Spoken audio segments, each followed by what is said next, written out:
नमस्ते बच्चों। आज की हिंदी की कक्षा में आप सबका स्वागत है। आज हम जानेंगे कक्षा 2 के पाठ नाव चली के बारे में। ये नाव कहाँ चली, कैसे चली, ये सब हम जानेंगे। बच्चों, आप सब आने जाने के लिए कुछ साधनों का प्रयोग करते हैं। जब आप स्कूल जाते हैं तो कुछ बच्चे पैदल जाते हैं, कुछ साइकिल से जाते हैं, कुछ मम्मी पापा के साथ मोटरसाइकिल पे जाते हैं, तो या फिर आप नानी के घर जाते हैं तो किसी न किसी साधन से जाते हैं। तो इस तरह से हम यातायात के साधनों का प्रयोग करते हैं। तो हम पाठ में जाने से पहले कुछ यातायात के साधनों के नाम दोहरा लेते हैं। तो बच्चों देखिए, ये है साइकिल। ये सब आप सब ने देखी होगी या आप सब ने चलाई भी होगी। और इसको चलाने के लिए हमें ईंधन की जरूरत नहीं पड़ती। इसमें पैडल लगे होते हैं और जिसे कि हम पैडल की सहायता से चलाते हैं। और बच्चों, ये है स्कूटर। आप सब स्कूटर से स्कूल भी गए होंगे अपने पापा के साथ। और इसे चलाने के लिए ईंधन की जरूरत होती है, जिसे कि पेट्रोल कहते हैं। और इस पर 2 लोग सवारी कर सकते हैं।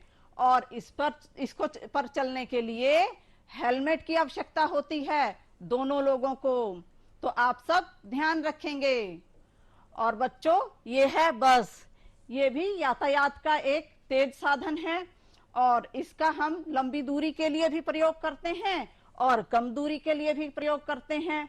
और इसमें 50-60 से लेकर 300 तक के लोगों की अलग अलग बसों में, अलग अलग आकार की बसों में व्यवस्था होती है। और कहीं कहीं पर तो 2 मंजिला बसें भी चलती हैं। और फिर बच्चों, ये है मोटरसाइकिल। इसे भी चलाने के लिए ईंधन की आवश्यकता होती है, पेट्रोल की। और बच्चों, इस पर भी चलने के लिए हेलमेट लगाना जरूरी होता है हमारी सुरक्षा के लिए। और बच्चों, ये है वैन। कुछ बच्चे वैन से स्कूल भी जाते हैं और घूमने भी जाते हैं। और इसमें लगभग 7-8 लोग बैठ सकते हैं और इसमें 4 पहिए होते हैं। और बच्चों, ये सब तो जमीन पर चलने वाले वाहन थे। और फिर एक यातायात का बहुत ही तेज साधन है हवाई जहाज। आप सबने ऊपर आसमान में उड़ता हुआ जरूर देखा होगा। और बच्चों, ये हमें कई दिनों की यात्रा को कुछ ही घंटों में भी करवा सकता है। और फिर बच्चों, एक और जहाज होता है पानी का जहाज, जो आपको चित्र में दिखाई दे रहा होगा। ये बच्चों पानी में चलता है और ये सामान ढोने के लिए और यात्रियों को भी एक जगह से दूसरी जगह पर ले जाने के काम आता है। और फिर बच्चों, ये है नाव, जो कि नदी में चलती है। आप सबने देखी होगी आसपास में नाव। और हमारा पाठ भी तो है नाव चली। तो चलिए हम देखें हमारी नाव कहाँ चल रही है और क्यों चल रही है और कैसे चल रही है। बच्चों, ये है हमारा पाठ नाव चली। तो इसमें पहले हम इसको पढ़ने से पहले इसके मुख्य पात्रों के बारे में जान लेते हैं।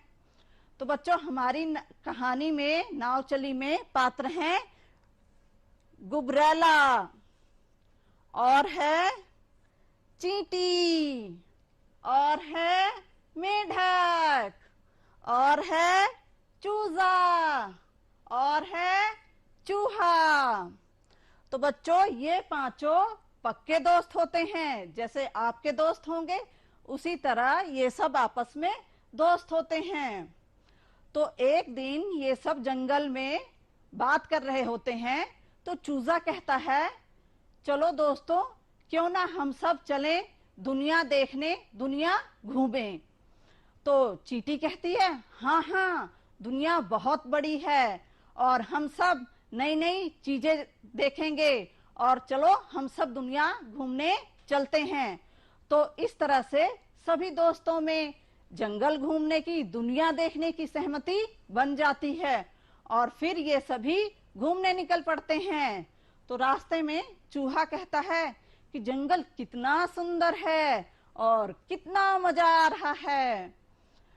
तो फिर बच्चों, ये सब चलते चलते एक झील के पास पहुंच जाते हैं।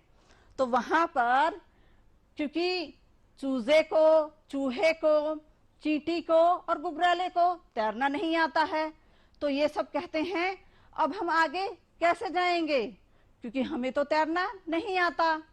तो मेढक कहता है टर टर, तुम्हें तैरना नहीं आता तो मैं क्या करूं, तुम अपने अपने घर वापस चले जाओ। और वो ऐसा कहकर उसमें झील में छलांग लगा देता है और पार करके चला जाता है। लेकिन जो बाकी के 4 दोस्त होते हैं वो कहते हैं कि हम हार नहीं मानेंगे, हम भी घूमने जाएंगे।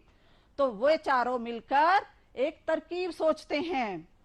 तो क्या तरकीब लगाते हैं कि सबसे पहले चींटी जाती है, वो एक सरकंडा ले आती है, गुबरैला धागा लेकर आता है और चूहा अखरोट का छिलका लेके आता है और चूजा वो पत्ता लेकर आता है। तब ये लोग अखरोट के छिलके में सरकंडे को लगाते हैं और फिर उसे धागे से बांधते हैं, फिर उसमें पत्ते को लगाते हैं और उसे भी धागे से बांध देते हैं पाल की तरह, जो कि नाव को दिशा देने के काम आता है। फिर ये सब मिलकर उसमें बैठ जाते हैं और खुशी खुशी झील को पार करने के लिए चल देते हैं, गाते हुए नाव चली भाई नाव चली, हिलती हिलती डुलती नाव चली। तो ये सभी दोस्त इस तरह से झील को पार कर लेते हैं। फिर वहां पहुंचकर इन्हें मेढक मिलता है।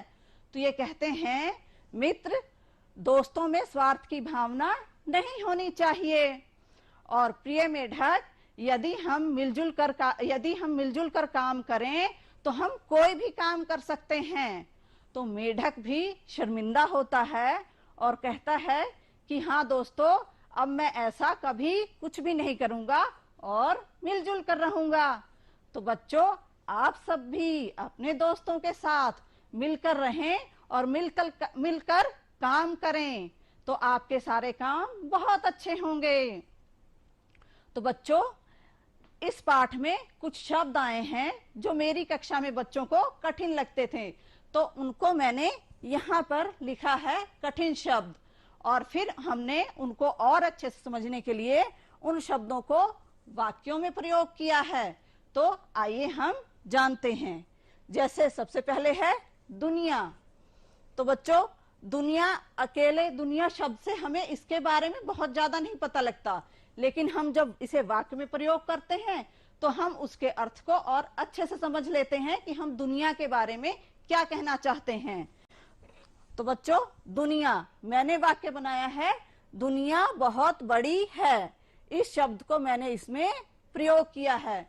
तो इसी तरह से आप कोई दूसरा वाक्य भी बना सकते हैं कि जैसे दुनिया बहुत अच्छी है, दुनिया बहुत खूबसूरत है। किनारे, दोनों मित्र घूमते हुए नदी के किनारे पहुंचे। और फिर झील, झील गहरी है। तुम्हें क्या चाहिए? तैरना, मुझे तैरना नहीं आता। और जिसे आता है वो ये भी लिख सकता है कि मुझे तैरना आता है। तरकीब, उन्होंने एक तरकीब सोची। पत्ता नुकीला था। अखरोट, मुझे अखरोट अच्छा लगता है। तो बच्चों, इस तरह से आप भी वाक्य बना सकते हैं। अब बच्चों, हम एक और अनेक के बारे में जानते हैं कि कोई चीज एक होती है तो हम उसे किस तरह से बोलते हैं, और एक से ज्यादा होती है तो हम उसे किस तरह से बोलते हैं। सूरज एक, चंदा एक, एक एक एक एक, तारे भय अनेक, एक चिड़िया एक एक एक, अनेक चिड़िया, एक तितली एक एक एक, अनेक तितलियां, एक मछली एक एक एक अनेक मछलियां। तो बच्चों, जब एक चिड़िया तो हमने उसे चिड़िया कहा, और ज्यादा हो गई तो चिड़िया। एक तितली अनेक तितलियां। एक मछली अनेक मछलियां। तो इन्हें हम कैसे लिखेंगे ये भी जान लेते हैं। तो बच्चों देखो, म छ और ला पे बड़ी की मात्रा है ली, मछली।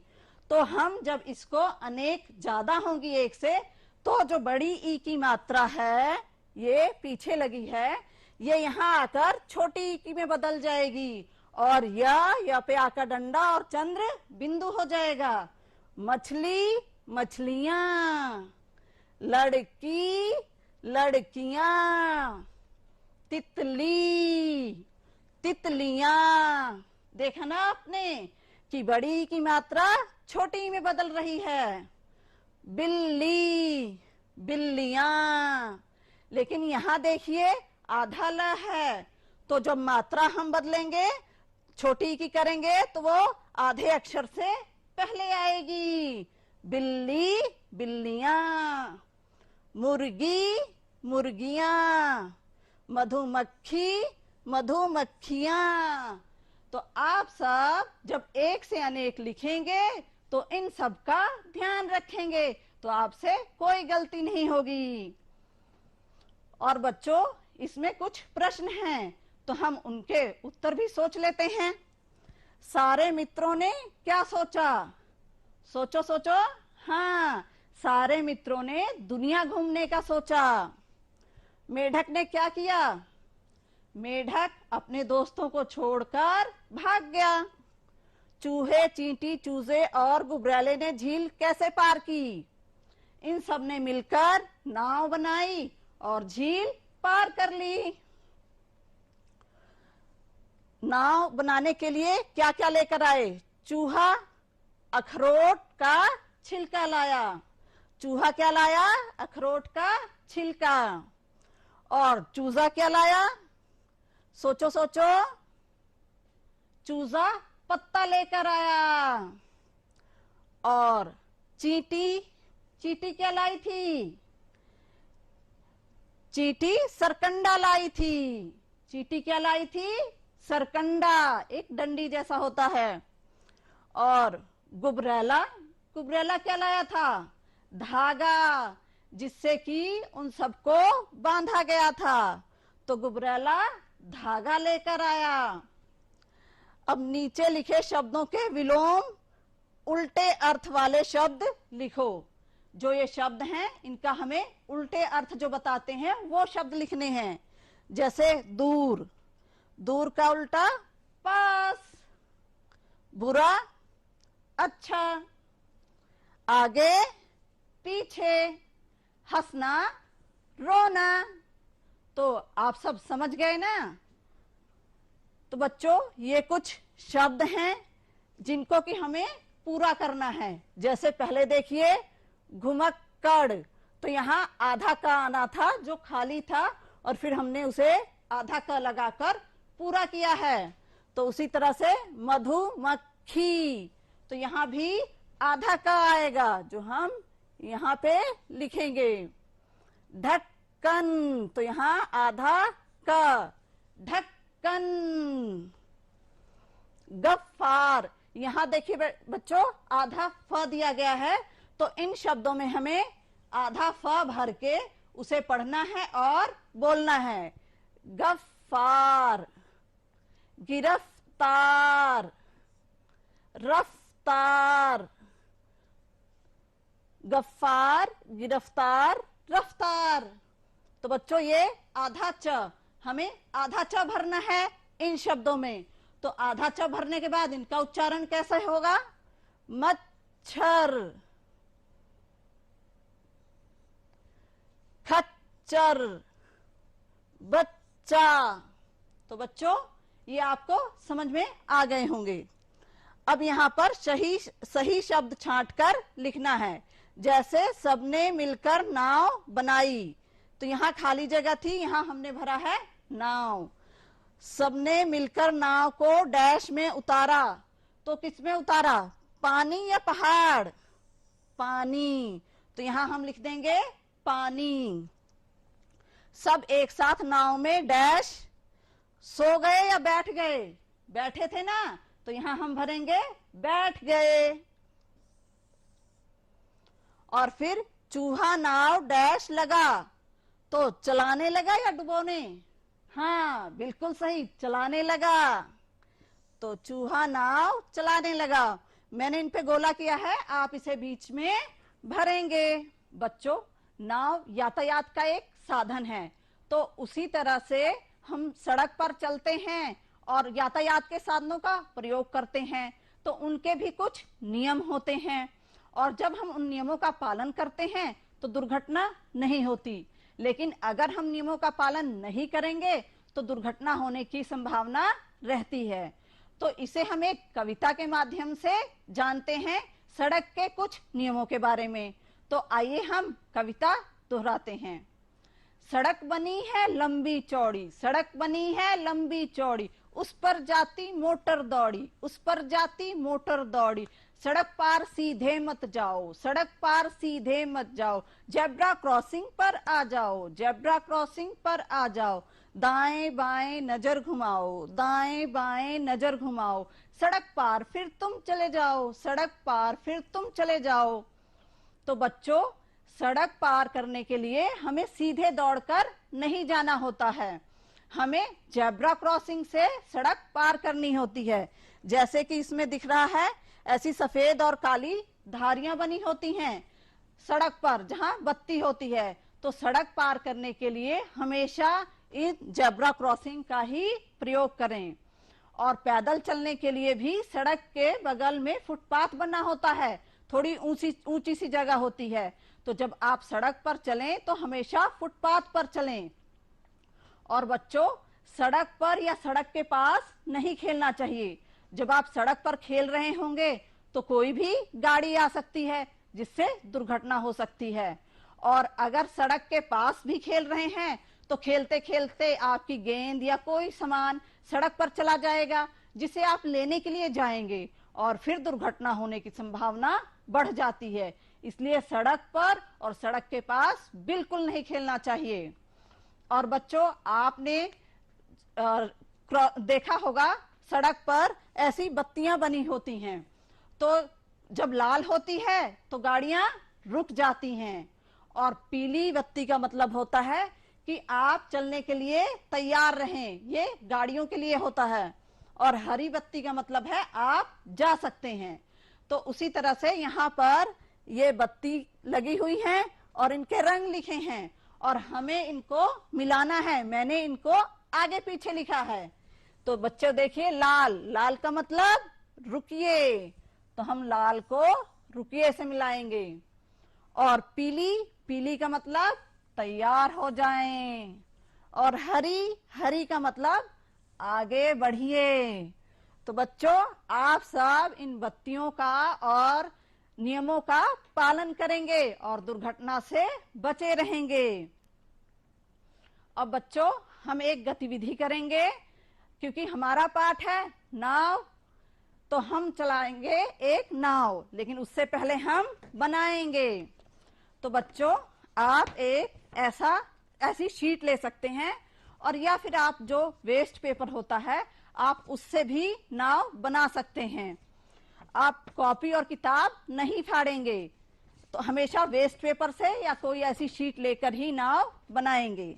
तो बच्चों, ये हमारी शीट है, इसको हम बीच से मोड़ेंगे इस तरह से, और फिर जब ये दो भागों में बट गया तो इसको हम एक और बार इसको यहां से ऐसे मोड़ लेंगे। तो बच्चों, हमें यहां से ये बीच की रेखा मिल गई है। अब हम इसको यहां से ऐसे मोड़ते हुए यहां से इसको ऐसे मोड़ेंगे। ये हमने इसको मोड़ लिया ऐसे, और इस लाइन से मिला के, और इसी तरह से हम दूसरे तरफ को भी ऐसे ही मिलाएंगे।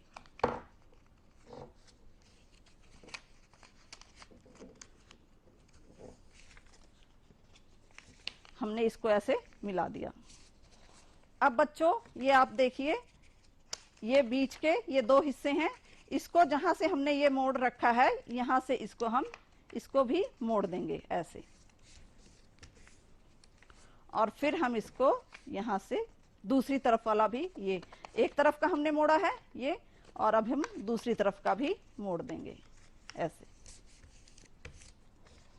अब हम इसे बच्चों ऐसे बीच से ऐसे टोपी की तरह, देखो ये खुल रहा है, हम इसको ऐसे खोल देंगे, ये जो हैं इनको अच्छे से ऐसे अंदर कर देंगे, ये जो कोने निकले हुए हैं इनको अच्छे से ऐसे अंदर कर देंगे, और फिर हम इसको ऐसे मोड़ देंगे। ये देखो बच्चों, ये ऐसे बन जाएगा, और ये ऐसे बीच से ऐसे खुल रहा है। अब यहाँ बीच से हम इसको फिर से मोड़ देंगे,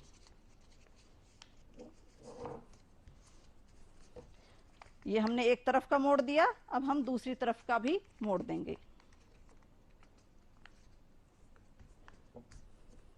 ये बच्चों फिर देखिए ये ऐसे बन रहा है, और इसको हम बीच से ऐसे ही फिर से मोड़ देंगे, ये फिर ऐसा ही बन गया जैसा पहले था, और हम फिर से इसे यहां से मोड़ेंगे।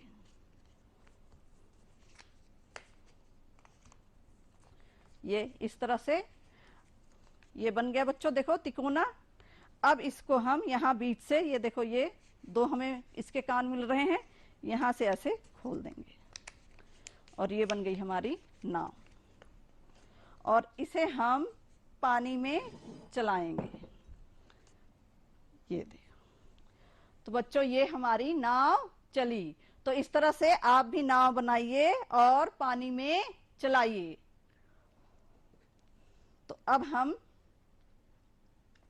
बच्चों, अब हम जानते हैं श, श और स के बारे में। इन शब्दों को, इन वर्णों को पढ़ने में कुछ बच्चों को दिक्कत आती है, और कई बार लिखने में वो भूल कर बैठते हैं, किसी श की जगह स लिख देते हैं और स की जगह श लिख देते हैं। तो बच्चों उच्चारण के स्थान के आधार पर कुछ इन वर्णों का स्थान होता है। जैसे कि आप अपने होठों को बिना मिलाए हुए म बोलिए, म, तो होठों को बिना मिलाए म बोलने की कोशिश करो, दिक्कत हो रही है ना। और उसी तरह से त हम बोलते हैं तो हमारी जीभ हमारे दांतों तक आती है, और अब दांतों पे बिना लगे त बोलिए, दिक्कत हो रही है ना। तो उसी तरह से इन श, श और स का भी स्थान होता है हमारे बोलने के अनुसार। तो श जो है ये तालवे से बोला जाता है, श मूर्धन्य, स दंत्य।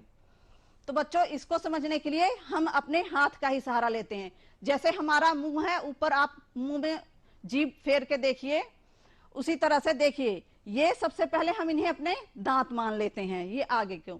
फिर उसके बाद ये देखिए, ये जो पहली लाइन है हमारे हाथों में, इसे हम तालवे मान लेते हैं। आपने जीभ में दांतों के पीछे जीभ को लगाइए मुंह में, तो वो थोड़ा सा ऊंचा स्थान, वो तालवे। और ये जो तीसरी लाइन है हमारे हाथों में, ये उससे भी पीछे का स्थान मूर्धन्य।